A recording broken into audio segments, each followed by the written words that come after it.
Hey guys, YouTuber 100 here. Alright, and yeah, now kicking off the month of May, as I start with the Marvel Cinematic Universe, with my review of Iron Man.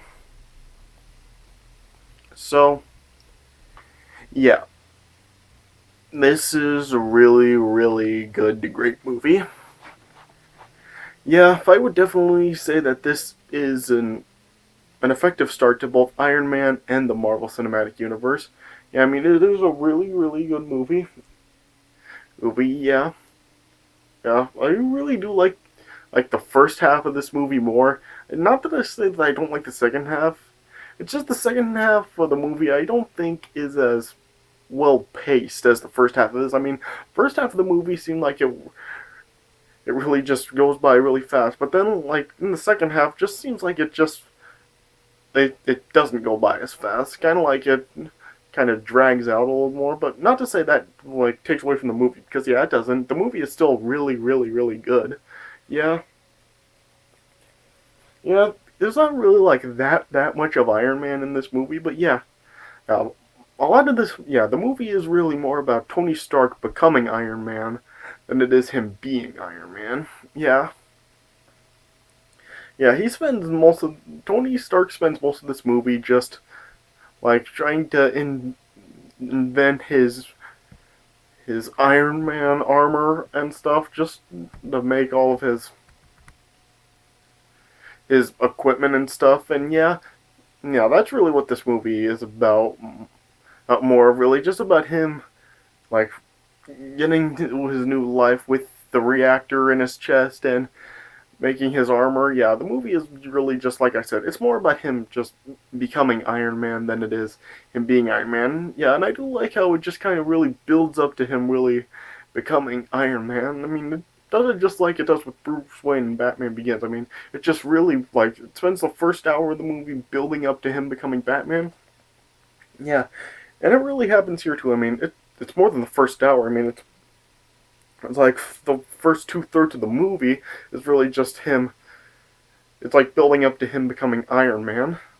And then, yeah, in fact, he's not even officially named Iron Man until the very end of the movie. So, yeah, just him being. Yeah, it's really just like building up to him becoming him in his armor. So, yeah. And yeah, it does it really well. I mean, yeah, it just really goes from one part to the next. I mean, with the reactor actor put in his chest, and then yeah, what goes on with him and with the terrorists. This and yeah, him with his company's manager. Yeah, what goes on between them and what happens with his assistant. Yeah, I mean, yeah, they do a really good job just really just going from like stage to stage in this movie just to go build up to him being Iron Man. And yeah, it does it really well. Yeah, yeah, in the movie, yeah, has of course Robert Downey Jr. as Tony Stark and Iron Man. Yeah, Terrence Howard, Jeff Bridges. There's yeah Gwyneth Paltrow. So yeah, that's a big cast of this. And yeah, like I said, it's a very. I say that this is definitely a really good start to both to open up both Iron Man and the Marvel Cinematic Universe. Yeah, definitely a really good movie. I would give this probably 3.5 stars out of 4. Yeah, yeah, I really do enjoy this movie. Yeah, yeah. I've heard some people say like the movie is really like a lot. It doesn't really get boring, but it does have like a lot of like less like superhero action in it and a lot more just like kind of talking in it. And yeah, it does, but yeah, it's like really interesting. I mean, it's not like it just takes you out of it and just, like you're just sitting there going like, okay, can we please see something? Yeah, it doesn't do that. Yeah, I mean, it still does keep you intrigued into it, and yeah, it does really well of like this more talk, less superhero. Yeah, it does it really well. I mean, yeah, it's not like you're just sitting there bored waiting for something to happen. Yeah, I mean, it does do it really good. And so Yeah, that's pretty much just all I can really say about it. So yeah, let me just get right into it. Alright, so the movie opens with Tony Stark in Afghanistan with the military traveling there to demonstrate a Jericho missile. Yeah, but the convoy is ambushed. And yeah, the military, yeah, they're in a like into it with the terrorists. But then yeah, Tony gets wounded by accident after one of his own own rocket grenades. It falls near him, and it explodes. And then yeah, then it just shows that he's kind of bleeding around the heart. And then yeah, Tony then gets captured by the terrorists. And then yeah, it then flashes back to about 36 hours before these events, and it just shows like the kind of life that Tony was living. Like he was presented an award, but he wasn't there to accept it, and he was just like going off into the casino and yeah, just messing around. Yeah, it just showed like his lifestyle, and then it showed him, and then traveling to Afghanistan with the military, and yeah, it basically just showed what was actually leading up to ooh, what happened in the beginning. But I don't know. I felt like they probably could have shown all of that, started the movie with that, and play from where the movie started. Yeah, I felt like they could have done it that way. But yeah, and then yeah, and then it just then goes back to the present time, and then yeah, and then yeah, Tony then has an an electromagnet that placed into his chest as by another or captive of the terrorists was Yinsen, and yeah, he installed it to keep all of the shards that wounded Tony from actually killing him by reaching to his heart. Yeah, and eventually, then the leader of the terrorists, Raza, he offers Tony freedom in exchange for Tony building a Jericho missile for the group. But both Tony and Yinsen believe that Raza isn't won't hold up his end of the bargain.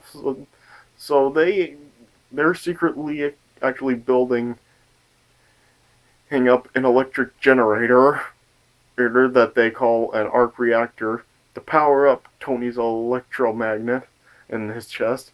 And yeah, they're also creating a an armored suit to aid them to escape. And then eventually the group discovers what Tony and Yinsen are doing, and then and Yinsen then yeah, Yinsen then diverts the group oop as Tony then powers up the suit, and then yeah, Tony eventually then and is able to power up this armored suit, and then he battles out his way out of the cave and fights off the terrorists. And it's funny, at one point, one of the terrorists actually fired at Tony, his armored suit, and then the bullet just bounced back and hit the guy and killed him. So yeah, it was kind of funny. Yeah, yeah, and then yeah, Yinsen then ended up dying after her trying to trying to divert the group, and then yeah, afterwards, then Tony then just burnt down all of the group's weapons, and then he ended up fleeing. But then the armor suit then and just gave out, and then yeah, Tony ended up crashing down, and the suit was destroyed.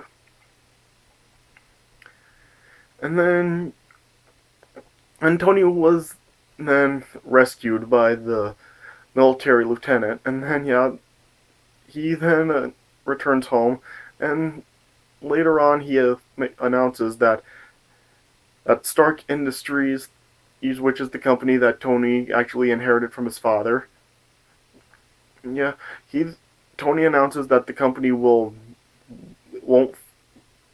manufacture any more weapons. Yeah, and then Obadiah Stane, I think that's how it's pronounced, who was Tony's father's partner and the manager of the company. He tells Tony that he might actually ruin his father's legacy by doing what he is.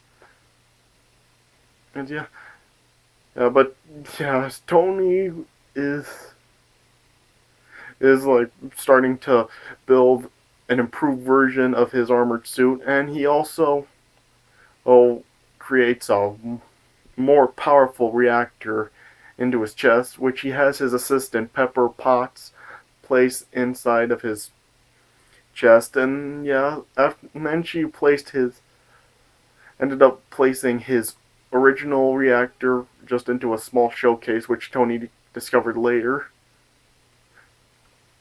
Yeah, and then Tony is actually keeping his work to himself, even though Stain is requesting the details on his work. Yeah, and it showed Tony working on some of his new armored equipment and testing it out. And then Tony eventually learns that he is actually Stain is trying to replace him as the head of Stark Industries. And at one point, then Tony is testing out the suit, and he tries out the full armored suit, and then he's flying around the city, but eventually it just ends up freezing, and Tony is forced to fly home. And then later on at a charity event, and that was held by Stark Industries, Tony learns that from a reporter that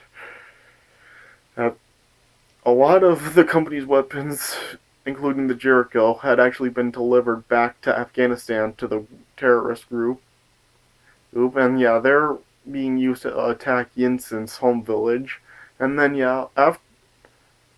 after Tony heard about all those revelations, then he just suited up into his full Iron Man suit. And then he flew over to Afghanistan, and then he saved Yinsen's village and stopped all the terrorists. And as Tony was flying home, then he was being chased down by two Raptor fighter jets, and they were shooting at him. And then Tony eventually revealed his identity to the Lieutenant Rhodes, and only him. And and then after one of the pilots of the jets ejected himself, and his chute was jammed, Tony ended up saving him, and helped him to open up his chute, and then that convinced the military that Tony was on the mysterious guy, I guess I should say for now, is for them. And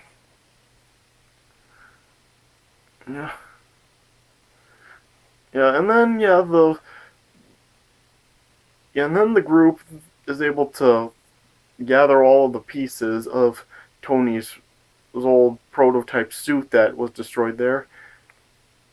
And it turns out that Stain was actually in on it with them. But then Stain ended up subduing Razov and killed the rest of the group. And then it turned out that he had a reversed engineered suit from the wreckage, and he wanted the other weapons that were sent to the group. And then Tony eventually sent Pepper to actually find out what was going on with Stain. And she ended up discovering that he was supplying the terrorists and actually hired them to kill Tony. And then she eventually meets with one of the agents of the SHIELD group, who was Phil Coulson. And yeah, and then she informed him of what Saint Aine's plans were. And yeah, and then eventually Stain ended up ambushing Tony and then stole his arc reactor. Since he was unable to duplicate it, he just decided to steal the one that was in Tony's chest. Yeah, and then yeah, Tony was able to regain his original one and place it back into his chest. That's yeah, but yeah, and yeah, Pepper and a lot of the Shield agents were trying to arrest Stain, but yeah, he of course because of his big armor suit was a lot more powerful than them. He attacked them, and then eventually Tony then showed up back in his full armor Iron Man suit, and yeah, he got into it with Stain, but of course he wasn't anywhere near as powerful as Stain because as his original reactor wasn't nearly as powerful as his new one that Stain now had. Yeah, and so yeah, Stain ended up overpowering Tony in the fight a lot, and then it eventually got to the top of the Stark Industries building, and then yeah, Tony then just told Pepper to just overload the reactor that was powering the building. Yeah, and she was kind of reluctant to do it because she knew that if she, well, she felt that if she had done it while Tony was still on the roof, that he would die also along with Stain. But yeah, Tony just told her to do it, and yeah, she ended up overloading it, and then yeah, it then just caused a huge electrical surge, and yeah, and it caused Stain to just fall right into like the exploding reactor in the building, and yeah, that of course killed him. Yeah, and it seemed that yeah, and then it seemed that Tony was like really badly injured also, but yeah, then the next day at a press conference, as yeah, at the press conference the next day, then yeah, the press was like telling Tony a lot about this, who they had now dubbed Iron Man. Yeah, and they were asked just saying what would happen if he was a superhero. Yeah, and then yeah, the movie actually before it cut to credits and actually had Tony actually revealing to the press that he was Iron Man. So yeah, that's kind of an interesting way of ending it, and yeah, kind of like a unique thing to do because yeah, somebody actually revealing that they're the superhero. Yeah, because I mean, yeah, a lot of other people really don't do it. Like you didn't ever really see Clark Kent reveal he's Superman, Bruce Wayne he's Batman, Peter Parker he's Spider-Man. Yeah, I mean, you don't really see a lot of. I don't think anyone else has done this before. So yeah, kind of an interesting first seeing. And Tony actually admit that he is Iron Man. Yeah, and yeah, and ironically enough, the first song in the credits was actually the song Iron Man. Yeah, yeah. So yeah, and then yeah, then the credits rolled, and then yeah, and then there was a post-credit scene with the Shield director Nick Fury, who was Samuel L. Jackson. He visited Tony's home, and yeah, he said that Iron Man is not the only superhero in the world. And yeah, he told him that he wants to discuss the Avengers Initiative with him. And yeah, then it just cut to black, and yeah, that's how the movie ended. So yeah, this kind of showed that it'd be leading up to more. So yeah, and so yeah, like I said, 3.5 stars out of 4 is a really good to great movie. Yeah, I really enjoyed it, and yeah, and of course this would only be the first of many big hits from Marvel, and yeah, I'll still have many more to talk about as I continue to go through the Marvel Cinematic Universe. Alright, so yeah, that does it for my review of Iron Man. Yeah, really good movie, really enjoyed it, and yeah, as I've said, a really good start to the Marvel Cinematic Universe. Alright, so yeah, I hope you guys enjoyed this review. And yeah, stay tuned as we've got more Marvel Cinematic Universe movies coming. And yeah, so yeah, stay tuned. Alright, and yeah, I hope you guys enjoyed this review. So yeah, thanks for watching, and I'll see you guys later.